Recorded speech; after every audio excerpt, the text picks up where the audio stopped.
না হয়, বাংলাদেশের আপামর জনসাধারণ, এদেশের খেটে খাওয়া মানুষ, এদেশের নারী পুরুষ সব মানুষজন ইনসাফ ভিত্তিক একটা রাষ্ট্র পেয়ে শান্তিতে ঘুমাতে পারে, নিরাপদে থাকতে পারে, মানুষ যেন তাদের প্রতি জুলুম না করে, এরকম একটি সোনার দেশ তৈরি করার জন্য, এরকম যোগ্য দায়িত্বশীল নেতৃত্বে কোরআনের রাজ কায়েম করার জন্য আসুন না আরেকবার নারায়ে তাকবীর স্লোগান দিয়ে ময়দানে নামি বাংলাদেশের আকাশ থেকে জাহালাতের সমগ্রতা দূর করে ঈমানের নূর দিয়ে দেশটাকে টাঙ্গাই।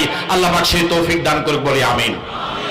বৈষম্য বিরোধী ছাত্র আন্দোলন এক দফা সফল হয়েছে, বাস্তবায়িত হয়েছে, কিন্তু দেশ কি বৈষম্য মুক্ত হয়েছে?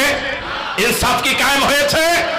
বাংলাদেশ থেকে যদি বৈষম্য মুক্ত করতে হয়, ইনসাফ ভিত্তিক বাংলাদেশ বানাতে হয়, তাহলে কোরআনের আইনের বিকল্প কিছু নেই।